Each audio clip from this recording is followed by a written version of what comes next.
नमस्कार, मैं हूं प्रवीण दुबे।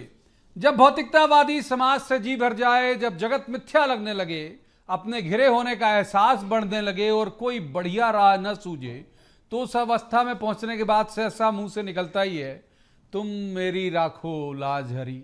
इन दिनों भाजपा और कांग्रेस दोनों ही इसी भाव में हैं। भाजपा तो खैर धर्म और राजनीति को आपस में शुरू से ही पानी और दूध जैसे मिलाकर रखती ही आई है, लेकिन कांग्रेस जब करती है तो पानी और तेल जैसे सतह पर तैरता हुआ अलग अलग दिखने लगता है। बहरहाल, लंबे वक्त से कितने ही जन कल्याणकारी योजनाओं के उद्घोष करते हुए बैनर और पोस्टर से पटे हुए अपने शहरों को आप देखते आ रहे होंगे। इनमें ज्यादातर मुफ्त में आपको ये देंगे वो देंगे टाइप की हैं, लेकिन शायद दोनों ही दल ये जानते हैं कि इससे वोटों का मामला सधेगा नहीं, तो दोनों हिंदुत्व की राह पर है। कांग्रेस का उत्सव प्रकोष्ठ सावन महोत्सव मना रहा है, कांवड़ यात्रा निकाल रहा है, रुद्राभिषेक कर रहा है, रुद्र पाठ हो रहे हैं।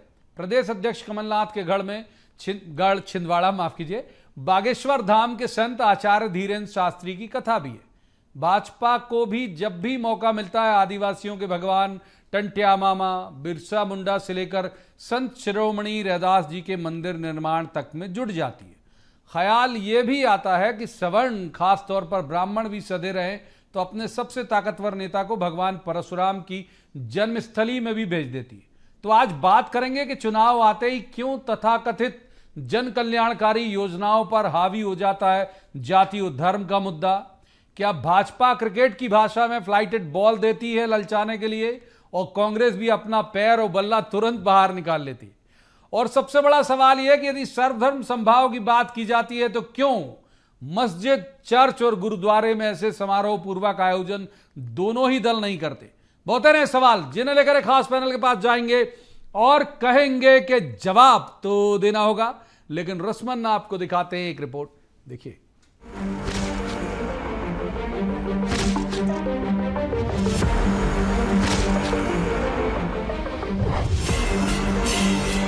कहते हैं कि सावन मास में भगवान भोलेनाथ से यदि कुछ मांगिए तो वो मांगे गए से कई गुना अधिक फल देते हैं। इन दिनों यदि आप मंदिरों में जा रहे हैं तो आपको अपने आसपास खादी यानी नेता ज्यादा नजर आ रहे होंगे। भोलेनाथ के अभिषेक से लेकर नर्मदा जी के पूजन अर्चन तक सभी दलों के छोटे बड़े मंझोले नेता सभी लगे हों। कामना सिर्फ यही है, वर्दे वर्दे वर्दे, इस बार एमपी में मेरी सरकार कर दे।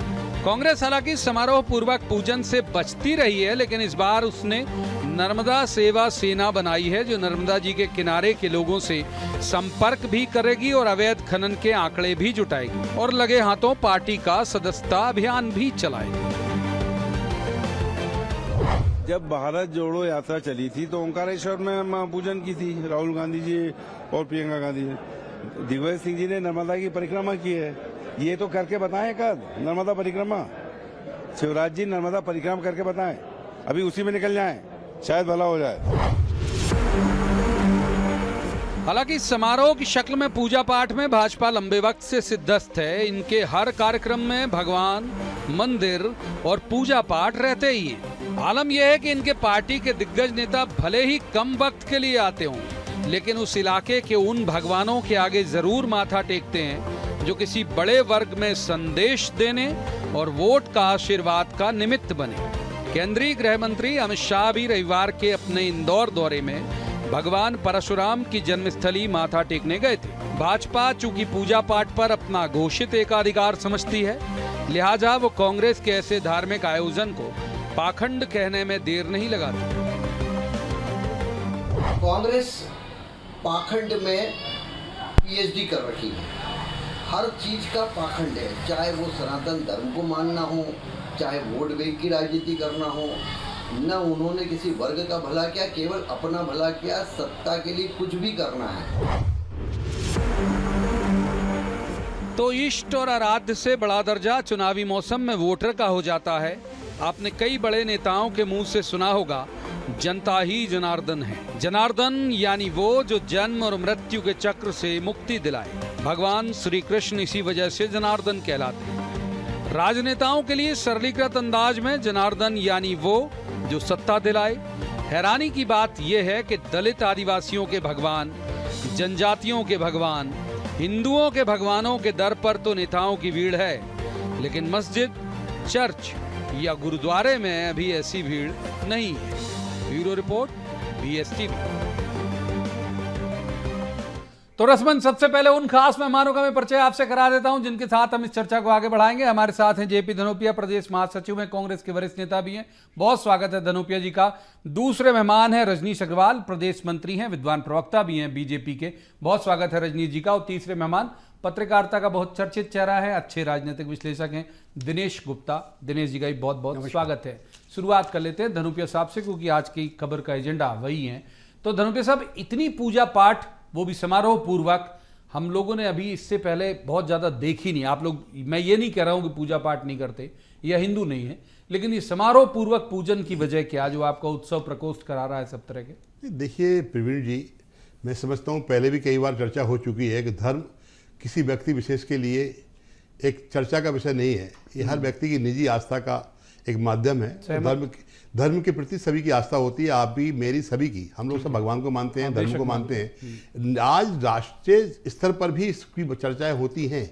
मैं समझता हूं कि अगर आज कांग्रेस पार्टी की ओर से हमारा एक प्रकोष्ठ है, मध्य प्रदेश कांग्रेस धर्म उत्सव प्रकोष्ठ, निश्चित रूप से उसकी एक साध्वी जी हमारी, उसकी ऋचा गोस्वामी अध्यक्ष है प्रदेश की, उन्होंने पूरे प्रदेश में अपने लोगों को जिला अध्यक्ष और कार्यकारिणी बनाई हुई है। उनके द्वारा सावन सोमवार, पुरुषोत्तम माह, भगवान का कितना बड़ा महीना होता है, उसमें भगवान शिव का अभिषेक हो रहा है, कर रहे हैं, तो इसमें आपत्ति किसको है? क्यों आपत्ति है भाई? कोई व्यक्ति विशेष तो है, हम वहाँ पर जो आरती कर रहे हैं, अभिषेक कर रहे हैं, हमने वोट तो नहीं लगाएगा आप कांग्रेस को वोट दो या हमें वोट दो। हम तो अपनी आस्था व्यक्त कर रहे हैं भगवान के प्रति। नर्मदा सेवा सेना भी पूछ लेते हैं सर इसी में, फिर हाँ बिल्कुल, नर्मदा सेना का तो साथ है कि जिस तरह से मामा आदरणीय शिवराज सिंह चौहान ने 6.5 करोड़ पौधे लगाने का रिकॉर्ड बनाया था।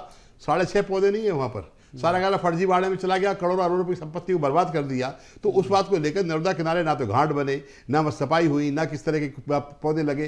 तो उन सब को लेकर नर्मदा सेना का गठन किया गया है, जो कि वहां पर नर्मदा किनारे चलेंगे और लोगों को जोड़ेंगे और वहां की सारी चीजों को, समस्याओं को हल करने के लिए आदरणीय कमलनाथ जी ज्ञापन बनाकर देंगे। बहुत वक्त दिया। पहले सवाल में रजनीश जी को इन करते, तो रजनीश जी क्यों दिक्कत होनी चाहिए आपको भाई? जैसे हमने कहा भी कि आप लोग एक एकाधिकार समझते हैं घोषित कि भाई हम ही बर करेंगे समारोह पूर्वक पूजा, ये भी कर रहे हैं, क्या दिक्कत? देखिए, भारतीय जनता पार्टी ने कोई कांग्रेस के इस कृत्य पर कहा हो कि इनको नहीं करना चाहिए, पाखंड कहा ना, पाखंड। हाँ, ये तो कहते हैं पाखंड है, हिंदू है, इनका कोई सरोकार कभी हिंदुओं के मुद्दों से नहीं रहा। 1947 15 अगस्त स्वतंत्रता के बाद लेकर आज दिनांक तक आपसे चर्चा करते समय तक हिंदुओं के मुद्दों पर तुष्टीकरण की अपनाने का काम कांग्रेस ने किया, चाहे स्वतंत्रता के पश्चात तत्काल संसद की सभा में हो, चाहे आज भी मुद्दे पर हो। बताइए सर, तन से जुता के मुद्दे पर कांग्रेस का स्टैंड क्या है? आइए, प्रताड़ित हिंदुओं को भारत में नागरिकता देने के मुद्दे पर इनका स्टैंड क्या है? बताइए, तमाम प्रकार के जो मुद्दे हिंदुओं के साथ में आए दिनों पर घटते आ रहे, मणिपुर का बता दीजिए कुछ थोड़ा सा रजनीश जी, मणिपुर भी शामिल कर लीजिए चर्चा में। इसके बारे में अलग हो जाती है, मणिपुर भी शामिल कर लीजिए कृपया।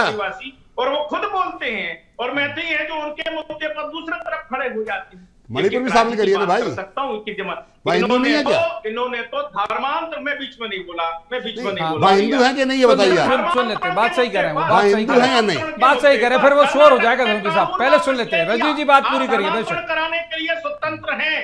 टीपू सुल्तान, जिसने हिंदुओं का नरसंहार किया, जो कर्नाटक की जनता जिसका प्रतिकार करती है, लेकिन मुस्लिम तुष्टीकरण की नीति कारण टीपू सुल्तान की जयंती कर्नाटक की सरकार कांग्रेस की मनाती आई है। एक नहीं, सैकड़ों मुद्दे में गिना सकता हूं। सैकड़ों मुद्दे, दो चार में गिना दूं। पूजा पाठ करें, इन्हें कोई दिक्कत नहीं। 2 4 में गिना दूं, अनुमति हो तो। एक बात जरूर है, अडवाणी जी के दामाद का नाम बता पहले सवाल में बहुत मुरली मनोहर जोशी के दामाद का नाम बता दूं, अशोक सिंघल के दामाद का नाम बता दूं, थोड़ा शाम मुझे भी दे दीजिए। पहले सवाल बहुत दिया आपको रजनीश जी, बस मुझे बता दीजिए। दिनेश गुप्ता जी को, रजनीश जी वक्त बहुत दिया, पहले सवाल में दिनेश जी को इन कर लेते हैं। भाजपाओं के बड़े नेताओं के दामाद, प्लीज तो पहले सवाल में ही शोर हो जाएगा तो फिर वो ठीक नहीं लगेगा। एक बार दिनेश जी को इन करते। दिनेश जी, इतनी योजनाएं जो हमने कहा भी कि शहर शहर होर्डिंग लग रहे हो आप, इनके भी लग रहे हैं, उनके भी लग रहे हैं, हम ये लाएंगे, ये कह रहे हैं हम ये ला चुके, ये वो आप, और लाइन आखिरी में हिंदुत्व। आपको नहीं लगता कि इलेक्शन भी जो हिंदुत्व की राह पे ही जा रहा है एमपी में भी? नहीं, देखिए, हिंदुत्व की राह पर जा रहा है या उसको न्यूट्रल कर रहा है, दोनों चीज़ें बहुत महत्वपूर्ण हैं। कि आप उसको, जो एक मुद्दा तो हिंदुत्व तो हमेशा से रहा।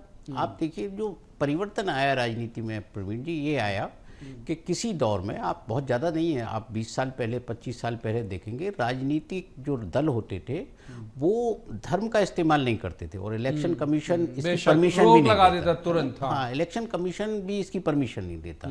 तो आप ये देखिए कि यदि कर सकते तो फिर बहुत सारे संगठन ही नहीं बनाते, जो हम जैसे संघ के अनुसांगिक संगठन कहते हैं, भारतीय जनता पार्टी के जो संगठन कहे जाते हैं, वो फिर उस तरह के संगठन की जरूरत ही नहीं होती। वो भारतीय जनता पार्टी के बैनर तले ही सारे मुद्दे हो जाते। अडवाणी जी की जब रथ यात्रा थी तब भी उनका ये हुआ था कि विश्व हिंदू परिषद की ये यात्रा है, बहुत सारी चीज़ें उस वक्त विवाद में आई थी। लेकिन अब क्या है, लगता है इलेक्शन कमीशन ने भी ये मान लिया है कि साहब पॉलिटिकल जो एजेंडा है वो पॉलिटिकल पार्टी का ही विषय होना चाहिए, चाहे हिंदुत्व हो चाहे मुस्लिम तुष्टीकरण हो, जो बेसिकली डेवलपमेंट के इशू से हटके है। दोनों लोग यदि फ्री वीज पर जा रहे हैं तो फ्री वीज के साथ डेवलपमेंट को भी तो आप जोड़ेंगे ना। आप डेवलपमेंट में क्या करेंगे? यदि कांग्रेस पार्टी कह रही है कि हम जो है 1500 रुपये देंगे, तो 1500 रुपये के साथ बता दें IIT कितने बन जाएंगे, IIM कितने बन जाएंगे। मध्य प्रदेश का जो छात्र है वो प्रदेश के बाहर नहीं जाएगा रोजगार के लिए। ये दोनों राजनीतिक दलों को बता देना चाहिए कि साहब ये हमारा जो टैलेंट है, जो नौकरी करने हम कहीं आंध्र प्रदेश जाता है, तेलंगाना जाता है, महाराष्ट्र जाता है, तो यहाँ नहीं जाए। हम फ्री वीज के साथ साथ इनके इंफ्रास्ट्रक्चर के लिए क्या करें, इनके जॉब अपॉर्चुनिटी के लिए क्या करें, ये तो एजेंडा में कहीं नहीं दिख रहा। ये तो सालों से देते आ रहा है। आप देखिए ना कि जब 1947 में देश बना था तो इसी आइडियोलॉजी पे तो बना था ना कि आप हिंदू इधर मुस्लिम इधर। लेकिन 75 साल बाद आज़ादी के अमृत काल में हम किस तरह का अमृत पी रहे हैं? क्या मतलब इस तरह के अमृत? ठीक बात है। धनुष साहब को इन कर लेते हैं अब जरूर। धनुष साहब, ये बात सही है कि मतलब ये इन विषयों पर क्यों होने चाहिए चुनाव। और एक और बात बता देता हूं कि भाई आज ट्विटर पर जो ट्रेंड कर रहा है वो कर रहा है कलयुग के काल नेमी, और अधिकतर जो फोटो है वो आपके नेताओं की, आपके से आशा है, यहाँ के दिग्विजय सिंह जी का भी है, कमलनाथ जी का है, ट्रेंड हो रहा है। और जाहिर तौर पर कि भाई बीजेपी को लग रहा है कि आप हिंदुत्व की राह पर चल रहे हैं, तो आपके पुराने बयान, आपके नेताओं के पुराने भाषण और आपको हिंदू विरोधी बताया जा रहा है ट्विटर पर। एक्चुअली में प्रवीण जी, जब किसी लोहे पे जंग लग जाती है, उस छुड़ाते तो आवाज़ आती है, चीखती है। वही भारतीय जनता पार्टी की हालत हो रही है। भारतीय जनता पार्टी के लोगों को लग रहा है कि हमारे आज से मुद्दा चला गया। धर्म की जो आदरणीय गुप्ता जी ने कहा है कि हम उसकी मतलब तुलनात्मक तरीके से बुक कर रहे हैं, हम उसको कोई मतलब वो नहीं कर रहे हैं। मेरे को आश्चर्य इस बात का होता है कि भारतीय जनता पार्टी के मित्रों को ये जो षड्यंत्रकारी निकाल के चीज़ें लाने की आदत जो पड़ गई है, इससे क्या होने वाला है। बिल्कुल बताइए। आदरणीय मुख्यमंत्री शिवराज सिंह चौहान घोषणाएं कर रहे रोज। 18 साल 20 साल तक महिलाएं नहीं देखी उनको, 18-20 साल तक उनको आदिवासी नहीं देखे, युवा नहीं देखे। पटवारी घोटाले में उन्होंने हजारों लाखों युवाओं का भविष्य बर्बाद कर दिया और आज तक कॉलेज के ऊपर कार्रवाई तक नहीं हुई। ये इनका भविष्य है, ये इनकी राज है, ये इनकी योजनाएं हैं। क्या हो रहा है इस प्रदेश के ऊपर? रोज कर्जा लो, उधार घी पियो। 3,65,000 करोड़ का कर्जा है आज मध्य प्रदेश के ऊपर। कहां से होगा भाई? 3,41,000 करोड़ का तो कोई आपको बजट है? ये हालत है मध्य प्रदेश की। ये बातें करते जा रहे हैं विकास किया, क्या विकास किया है? आप चाहे मोदी से लेकर शुरू करिए, चाहे आप शिवराज जी पे करिए, कहीं भी ये लोगों को रोजगार देने की बात नहीं करते, कहीं भी इंफ्रास्ट्रक्चर की बात नहीं करते। सिर्फ ये घोषणा, ये इनाम, वो इनाम। अरे ये थोड़ी सरकार यही बात रजनी जी से लेके जाते हैं। यही सवाल रजनी जी, जाहिर तौर पर ये ट्विटर पर ट्रेंड कर रहा है तो किसी कोई आउटसाइडर तो करा नहीं रहा होगा, करा आप ही लोग रहे कलयुग के काल नेमी।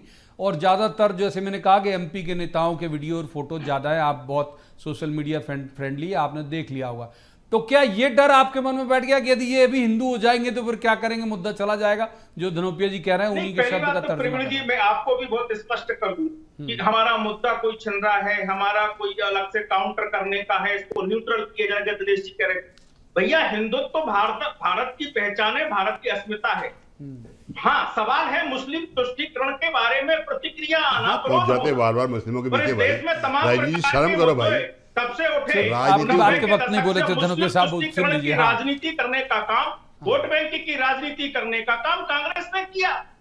हमारी तो पहचान है हिंदुत्व, हम तो जन्मे से लिए हैं, हमारी तो हिंदुत्व के कोख से राजनीतिक दल के नाते जन्म हुआ। जो ये कह रहा है जी में पूरी तो केवल भाजपाइयों की पहचान है कि हिंदुत्व के जमाने से भारतीय जनता पार्टी की स्पष्ट धार्मिक, आध्यात्मिक और सांस्कृतिक पहचान है और हमने बाकायदा अपने संविधान में घोषणा की है इसकी, उद्देश्य में घोषणा है इसकी। इसलिए दाएं बाएं की बात मत करिए। कांग्रेस का जो चरित्र है, मैंने मुद्दों पर गिनाया कि जो प्रताड़ित हिंदू हैं विदेश में, वो नागरिकता हम देते हैं तो विरोध में खड़ा कौन होता है? कांग्रेस, इस मुद्दे पर आप दोनों बात क्यों नहीं करेंगे जी? आप क्यों कहेंगे न्यूट्रल और दाएं बाएं की बात? आप बताइए, सर से जुदा के जो आरोपी हैं, जो पकड़े गए, उनके ठीक बारे है। में श्रीमान राहुल गांधी जी ठीक है, लंबा वक्त आपको भी दिया। ये ऐसे तीसरा सवाल। मुद्दे हैं ठीक जिनके है। मुद्दों पर मुस्लिम तुष्टिकरण की मुस्लिम राजनीति पर तुष्टिकरण, कांग्रेस ठीक है, गिरी पड़ी मैं है। दिनेश जी को इन और करूंगा, आज माफ हम तो कीजिए, कहते हैं, आपको ये पूरा वक्त कांग्रेस दिया, ही है, पूरा वक्त दिया, जो दिनेश जी को इन खाने करेंगे, पर चले हैं। दिनेश जी को इन जब करेंगे, से रजनीश जी, केंद्र में- दिनेश जी को इन करेंगे, केंद्र माफ में कीजिए। मोदी जी की सरकार आई है, तब से ठीक है। इस प्रकार के भजन करने में ठीक आए है, काले ठीक जी है, से। ठीक है, इसलिए आप पकड़े एक गए। दिनेश जी को इन करेंगे। दिनेश जी ट्विटर पर ट्रेंड कर रहा है कलयुग के कालनेमी, और जो मैंने रजनीश जी कहा, जाहिर तौर पर आम आदमी ट्रेंड नहीं करा था, ये तो वही ट्रेंड करा था, इसके पास फॉलोअर और ट्रोलर ब्रिगेड भी है, वो पर्याप्त होती है। तो इसको कैसे देख रहे हैं आप, जो अभी चल रहा है और कांग्रेस के ही अगेंस्ट चल रहा है? नहीं, तो देखिए, जिसके अगेंस्ट है तो अपोजिट जो है, कोई ना कोई उसके अगेंस्ट वाले नहीं कराया होगा। जाहिर कांग्रेस के नेचुरल है, तो कांग्रेस तो अपने खिलाफ कराने से करा लेते हो, दोस्त यार कराएंगे नहीं। कांग्रेस भी यदि कोई चीज यदि होती है मोदी जी, अमित शाह जी को लेके या भाजपा को लेके, तो सीधी बात कांग्रेस पर ही आती है। जिसमें क्या मैंने कहा ना कि बात किस पर होनी चाहिए। आप देखिए, भारतीय जनता पार्टी में अटल बिहारी वाजपेयी भी थे, क्या उन्होंने इस तरह की राजनीति की थी? क्या उन्होंने तो कहा था कि भाई हम 10 करोड़ मुसलमानों को अरब सागर में नहीं फेंक सकते। उनका एक अपना थॉट था और उस थॉट पर वो चलते थे, उस तरह से काम करते थे। तो देश में बहुत सारी चीज़ें सामान्य थीं, लेकिन अब असामान्य चीज़ें हैं, तो असामान्य चीज़ों को सामान्य करने का दायित्व तो मुझे लगता है जिनको जनता चुनती है, जिन राजनीतिक दलों को, उनका ही दायित्व है कि उनको सामान्य करें। लोग जो है खुली हवा में सांस लें और अच्छे से जो है एक जो वातावरण है, कम से कम उसमें कोई कटुता ना हो। आप कोई भी ट्रेंड कराइए, किसी पर भी कोई भी आरोप लगाइए। भाई संसद में होता क्या है, आप आरोप ही तो लगाते हैं ना, लेकिन वहाँ एक स्पीकर होता है, वो डिलीट कर देता है, लेकिन जनता की अदालत में वो डिलीट नहीं होता। वो स्थायी बैठ जाता है माथे में। बिल्कुल, ये होता ही है। जरूर धनुष साहब, एक लाइन में मैं समझना चाहूंगा आपसे, मतलब आप चाहें तो विस्तार दे सकते हैं जवाब। मेरा सवाल एक लाइन का है, एजेंडा क्या होगा आपकी पार्टी का, क्या लेके जाओगे वोट मांगने आप पब्लिक के पास? आपकी बात जवाब देने पहले माफ़ी के साथ चाहता हूँ, मैं रजनीश से पूछना चाह रहा हूँ, भाई भारतीय जनता पार्टी हिंदुत्व की पार्टी है, भाजपा के नेता सब हिंदुत्व के हैं, और इन सब के दामाद किस पार्टी के हैं भाई? जिसको आप गाली दे रहे हो उसी में है ना मैक्सिमम। तो नाम गिनाऊँ क्या आप कहें तो? किन किन के दामाद अल्पसंख्यक वर्ग के अंदर है? खैर छोड़िए, विषय भटक जाएगा। लेकिन अब मैं आपकी बात का जवाब देता हूँ। इस मध्य प्रदेश की बिगड़ती हुई हालत, कानून व्यवस्था ध्वस्त है, रोजगार नहीं है, कुपोषण, भ्रष्टाचार, सारी चीज़ें हैं, महिलाओं पर अत्याचार, कहाँ कर्जा देश प्रदेश के अंदर, सारी इतनी चीज़ें हो चुकी हैं कि अब जनता त्रस्त हो चुकी है। महंगाई चरम पर चल रही हुई है। आज पूरे आदरणीय मोदी जी तक अपने भाषण में बोले गए थे कि मध्य प्रदेश में पेट्रोल सबसे महंगा है। इसके बाद भी शर्म नहीं है इन लोगों को। आप अंदाज लगाइए, ये सारी अव्यवस्थाएं, कुशासन, भ्रष्टाचार के मुद्दे हैं, ये आम जनता के बीच में हम जाएंगे। और कांग्रेस पार्टी ने 15 महीने में, जो 15 साल में भारी पड़े थे आदरणीय कमलनाथ जी, उन्होंने 100 यूनिट बिजली फ्री दी थी, उन्होंने किसानों के कर्जे माफ किए थे, उन्होंने ओबीसी 27% आरक्षण दिया था, उन्होंने पुजारियों के मानदेय बढ़ाए थे और पेंशन की राशि बढ़ाई थी, उन्होंने स्थानीय स्तर पर लोगों को रोजगार दिए थे। सारी चीजों के आज देखने के बाद में आप देखिएगा कि 15 साल के जो भारी ऊपर 15 महीने थे, हम उसको लेकर जनता के बीच में जाएंगे और कांग्रेस पार्टी की सरकार बनाएंगे। ठीक है रजनी जी, आप किन मुद्दों को लेकर जाओगे? और मैं एक सप्लीमेंट्री पहले से ही एड ऑन कर देता हूं। जब आपकी योजनाएं इतनी कालजयी हैं और इतनी गेम चेंजर हैं, तो जब आपके सबसे ताकतवर नेता इंदौर आते हैं तो अधिकतर उनके भाषण का जिक्र में राम मंदिर होता है, धारा 370 होता है, और जो भगवान परशुराम जी के यहाँ गए वो तो जिक्र था ही। तो फिर गेम चेंजर योजनाओं के दम पे क्यों नहीं मांगते वोट आप, आपके बड़े नेता? देखिए, इनका भी जिक्र होता है।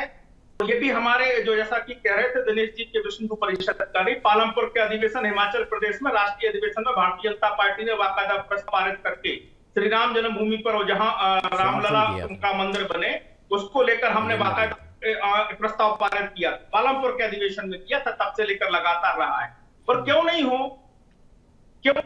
उसके लिए राजनीतिक आंदोलन, राजनीतिक लड़ाई।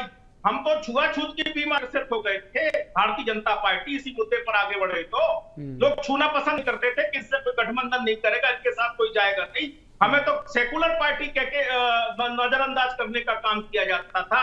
10,500 पन्ने का अनुवाद होना था, सेकुलर नहीं कम्युनल। अनुवाद होने के बाद 2012 से लेकर और 2019 तक ने नहीं करवाया। इनके सगे लोगों की सरकारें थी, इसके पहले मुद्दा आने नहीं दिया। ये अटल जी की सरकार में एएसआई ने तमाम साक्ष्य रखे, यूपीए की सरकार आई, साक्ष्यों को नकार दिया गया। हमारी सरकार में एएसआई के साक्ष्य सुप्रीम कोर्ट में प्रस्तुत हुए, इलाहाबाद हाई कोर्ट में प्रस्तुत हुए। अनुवाद 10,500 पन्ने 9 का कह रहे हैं, एक पैराग्राफ तो इसी ग्राउंड पे वोट मांगिए ना साहब, फिर ये गेम चेंजर योजनाओं के बड़े बड़े होर्डिंग क्यों जिक्र नहीं करेंगे राम मंदिर का? 370 हमारा कौन इशू है? क्यों नहीं? समाज नागरिक संहिता क्यों नहीं करेंगे? जिनको लगता है को नहीं करना चाहिए उनको लगता रहे, हम ठीक तो है। करेंगे।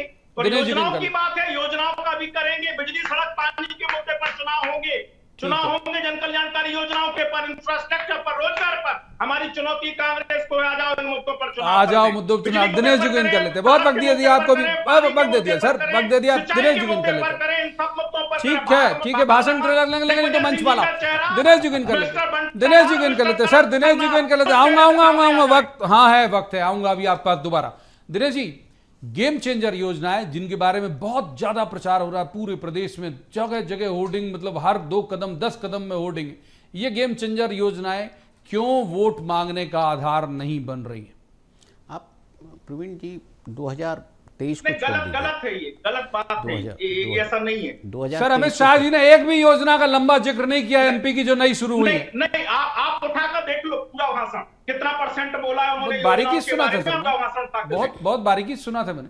महिला युवा सब पे बात करी थी, आपकी योजनाएं बहुत अच्छे से उच्चारित नहीं करी उन्होंने। एक बार दिनेश जी को इन करते। देखिए प्रवीण जी, 2023 का चुनाव आप अभी हमको लग रहा है कि इसमें गेम चेंजर स्कीम या उसकी बात नहीं है, क्योंकि बहुत सारे जो है पोलराइजेशन पॉलिटिक्स की बात ज़्यादा हो रही है। क्योंकि आप ये देखिए, इसके पहले 2008 के चुनाव में तो मुझे लगता है कि ये सब मुद्दे नहीं थे। 370 भी नहीं था 2008 में, तो 13 में भी 370 नहीं था, और चुनाव जीती थी भारतीय जनता पार्टी। अपने गेम चेंजर स्कीम पे जीती थी, शिवराज सिंह चौहान के लाडली फेस पर लक्ष्मी देखी जिताई थी। हाँ, शिवराज सिंह चौहान के फेस पर देखी थी, जीती थी। तो अब आज अचानक क्या हो गया? मुझे लगता है ये जो एंटी इनकम्बेंसी है, जिसको डाइल्यूट करने की कोशिश हो रही है। अन्यथा आप देखिए कि पॉपुलर फेस तो आज भी शिवराज सिंह चौहान का ही है ना, उसी फेस पर आप लड़ रहे हैं। लेकिन जो गुड गवर्नेंस की जो बात होती थी, जो 2013 में जो सबसे ज़्यादा चर्चा का विषय रहा था, वो शिवराज जी ने जीरो टॉलरेंस की बात कही थी उसके बाद, कि जीरो टॉलरेंस होगा।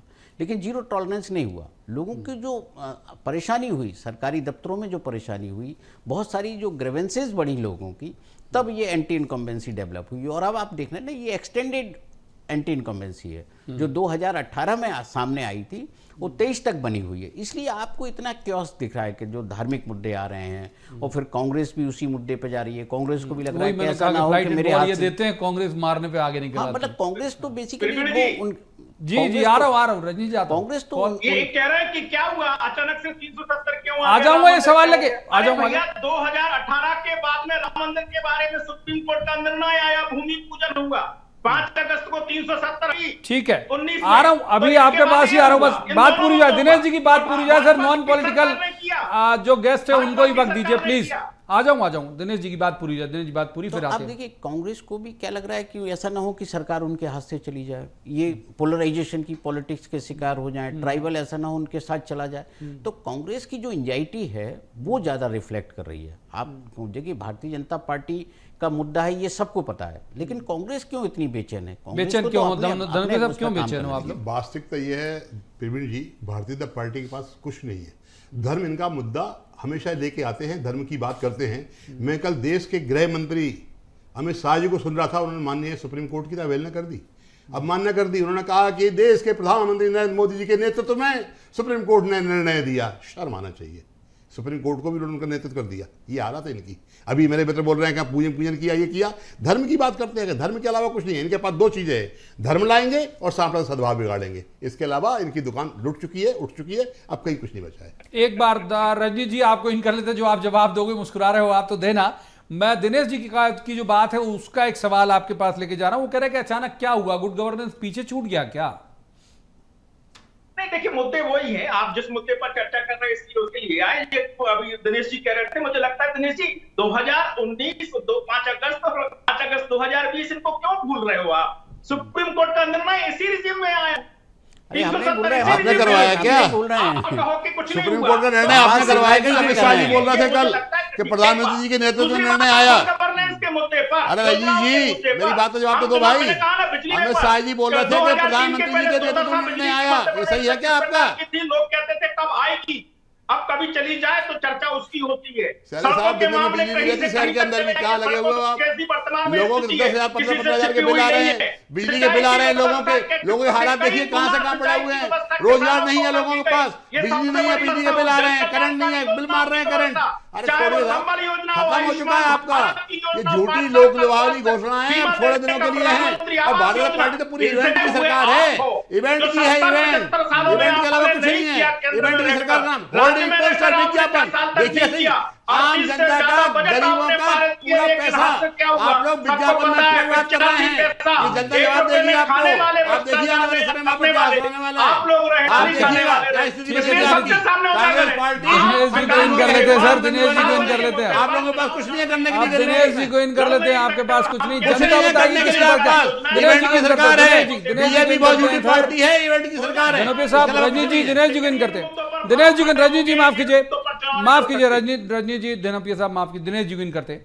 दिनेश जी, आपको लगता है कि एन वक्त पर, माने नहीं माने, ना रजनी जी माने ना धनोपे जी माने, हम लोग तो समझते हैं, हम एनालिसिस तो कर ही सकते हैं, एन वक्त पर अब रैदास मंदिर भी, एन वक्त पर बाकी टंटिया मामा या ये बाकी के जो ट्राइबल के जो प्रतिमान हैं उनकी आराधना, एन वक्त पर बाकी सब भी निकल के आ गया, आचार्य धीरेन्द्र शास्त्री भी ले लो, प्रदीप मिश्रा भी ले लो, पब्लिक को, पब्लिक, अरे सर एक टंटिया बहुत छोटा रिमार्क है, अरे खत्म हो रहा सर वक्त। दिनेश जी कहाँ है वो? दिनेश जी फर्क डालेगा एन वक्त पर, कहाँ है बताइए ना। कितनी बार पवित्र मंदिर, अरे भगवान नहीं है भाई, रानी दुर्गावती भगवान नहीं है। एक बार दिनेश जी क्लोजिंग रिमार्क, बहुत जल्दी वक्त फिसल गया हाथ से, बिल्कुल दिनेश जी क्लोजिंग रिमार्क बहुत जल्दी। कहाँ है पवित्र शहर? अरे सर क्लोजिंग रिमार्क ले लीजिए दिनेश जी का। दिनेश जी नहीं रखेंगे, आप देखेंगे कि आखिरी वक्त में भी जो कैंडिडेट है और जो वर्कर कितना किसका काम करता है वो ठीक है सर, माफ कीजिए शोर के कारण मैं दिनेश जी का क्लोजिंग रिमार्क नहीं ले पाया। बहुत बहुत शुक्रिया तीनों मेहमानों का इस चर्चा में शामिल होने के लिए, लेकिन जो बात वो कहना चाह रहे थे उसे मैं ही आप तक पहुंचा देता हूं। जो दिनेश जी से मैंने सवाल किया था कि जाहिर बात है कि एन वक्त पर किसी के भी धर्म, किसी के भी इष्ट, किसी के भी आराध्य को अगर पूजना शुरू किया जाएगा तो जाहिर बात है कि उसकी किसी भी तरह की तालीम हो, कितना भी पढ़ा लिखा हो, यह जरूर समझ जाता है कि इसके पीछे इनका स्वार्थ क्या है। तो तय कर देगा वोटर। अभी 2-3 महीने के बाद जब चुनाव होंगे तो पता चल जाएगा आपको कि ये मुद्दा काम आया या नहीं। आज की चर्चा में इतना ही, कल किसी खास मसले पर खास पैनल के साथ बैठकर कहेंगे, जवाब तो देना होगा। आप देखते रहिए BS TV।